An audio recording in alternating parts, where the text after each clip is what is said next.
Boa noite, amigos do Odontolunes. Hoje, dia 6 de agosto de 2012, começamos a apresentação de um caso clínico bastante interessante, realizado em 2003.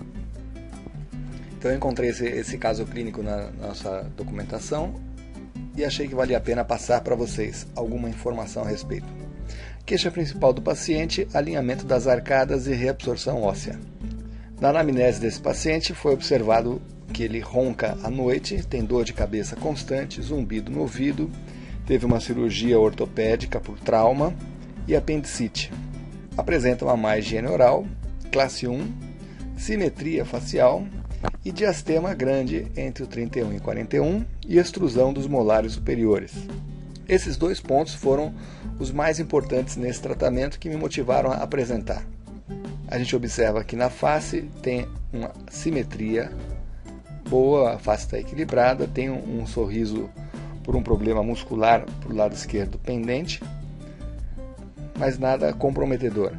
Aqui no exame clínico dental, observamos o diastema grande na zona anterior. A língua se projetava nesse espaço e a tendência era cada vez piorar mais. Teve perda de elementos dentários atrás do molar inferior e extrusão do molar. Então, queríamos apresentar uma forma de fazer o fechamento desses espaços inferiores com arcos de aço e ômegas afastados dos tubos molares. Essa foi a ideia dessa apresentação. Pela aqui a panorâmica, observamos a perda óssea horizontal presente nesse caso, bastante importante, e uma zona ótima para a colocação de um implante posterior. A cefalometria não tem muito a declarar. Paciente com leve protusão maxilar e retrusão mandibular e um mau relacionamento entre ambas. Observamos aqui no ANB deste paciente. Mesocefálico com tendência vertical, prognóstico favorável, o incisivo superior com inclinação paralingual e um pouco protuído, e o incisivo inferior bastante inclinado e protuído para-vestibular e intruído na sua base apical. Na discrepância de modelo, positiva, e uma discrepância cefalométrica que não recomenda a extração de dentes, e uma discrepância total muito menos. Lista de problemas do paciente: plano oclusal desnivelado com extrusão e inclinação severas, perda óssea horizontal significativa, diastemas e respiração nasal dificultada. Planejamento foi correção do plano oclusal, preparo para o implante do 36 e intrusão molar do 16 com botão palatino. Nessa época utilizávamos essa técnica de fazer uma barra palatina com um botão, que a língua, ao fazer a deglutição, pressionava esse botão, promovendo a intrusão dos molares.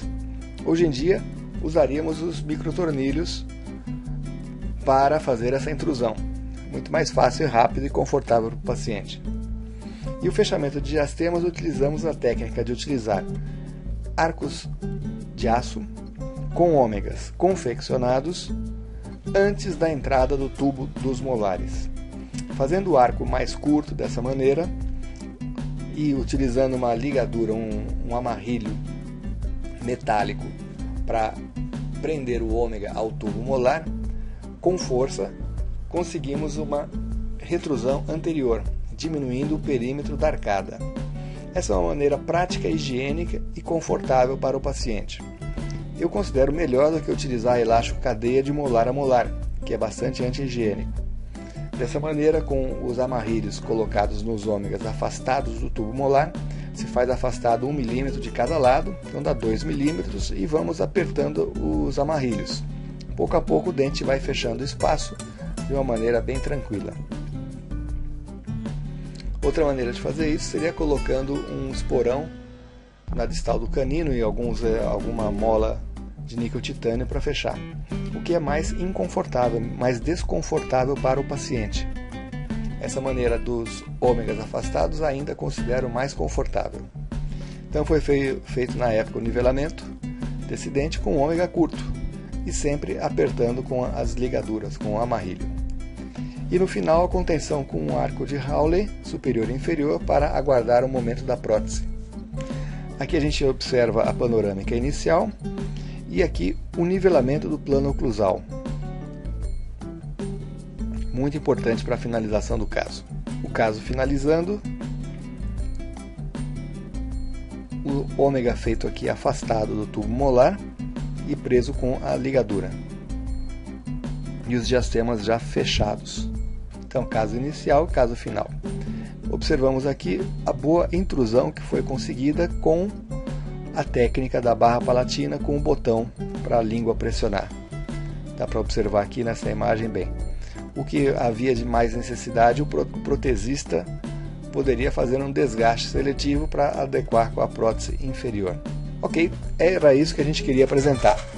A técnica de utilizar o arco encurtado com ômegas em arco de aço para fechamento do espaço anterior nesse tipo de situação. É bastante conveniente. Muito obrigado pela presença de todos, estamos à disposição para comentários.